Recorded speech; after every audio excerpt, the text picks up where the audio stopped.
Good morning. तो आज हम जो पढ़ने जा रहे हैं वो पढ़ने जा रहे हैं valuations of goodwill. Valuations of goodwill accounting accountancy का सेकंड चैप्टर है। ठीक है, इसकी हम इसमें थ्योरी करेंगे। तो सबसे पहले मीनिंग ऑफ गुडविल।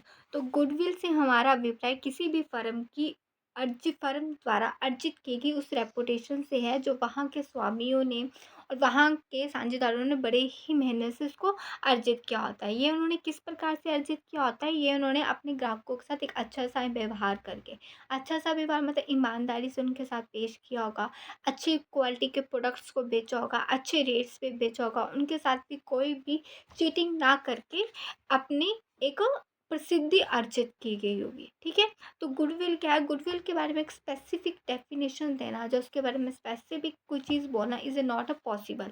हम ये बोल सकते हैं कि अगर फ्यूचर में हमें सुपर प्रॉफिट अर्न करना है तो उसके लिए ज़रूरी है कि अभी वर्तमान में क्या करें, हम अपने व्यवसाय में ख्याति को अर्जित करें।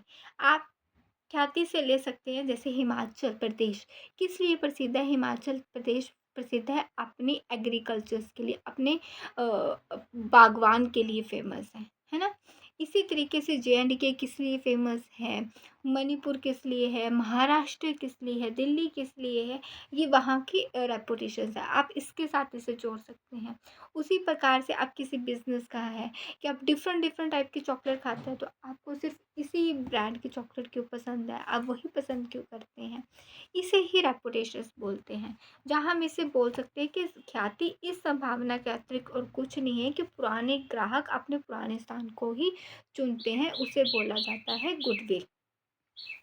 ठीक है, अब गुडविल को कैलकुलेट करने के कुछ मेथड्स दिए गए हैं जो आपके सिलेबस में है, जो +2 के सिलेबस में है।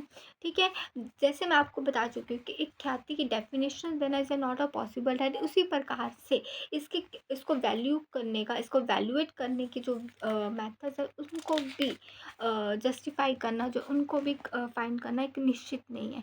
ठीक है, अगर आप एक मेथड का यूज़ करते हैं तो ज़रूरी नहीं है कि दूसरे मेथड से वही वैल्यू आएगी। ठीक है, लेकिन जो मुख्य रूप से जो आपके सिलेबस में है, हमें 3 प्रकार के विधियाँ पढ़ने पड़ेंगे, जिसमें सबसे पहले average profit method, super profit method and capitalisation method.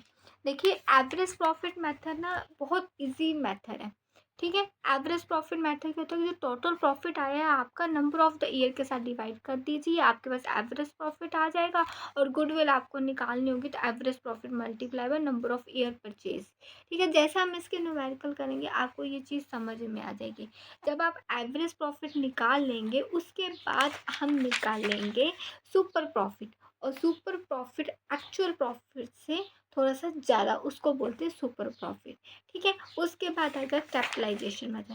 जो कैपिटलाइजेशन मेथड है वो दो फॉर्मूले से हम ज्ञात करेंगे। वो है दो फॉर्मूले हैं, या तो हम इसको ज्ञात करेंगे बाय एवरेज प्रॉफिट मेथड, या फिर हम इसको ज्ञात करेंगे बाय सुपर प्रॉफिट मेथड। तो एवरेज प्रॉफिट क्या होता है? जो नॉर्मल हम प्रॉफिट अर्न करते हैं। मेरे ध्यान से मुझे लगता है कि आपको ये चीज़ समझ में आ गई होगी।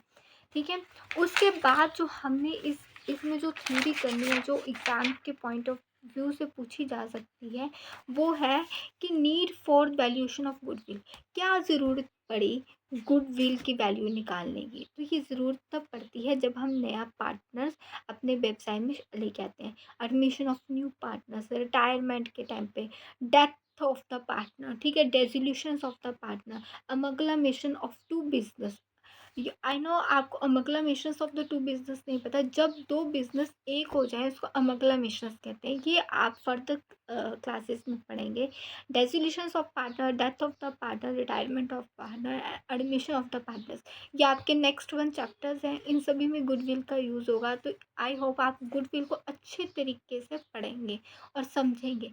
जब तक आप इन्हें अच्छी तरीके से नहीं समझेंगे, ये आपको समझ में नहीं आएगी और आप आगे के क्वेश्चंस नहीं कर पाएंगे, और ये बहुत इम्पोर्टेंट है। नाउ अब हम जानेंगे आगे विषय के बारे में, इसके फीचर्स के बारे में और नेचर्स के बारे में जानेंगे। ठीक है।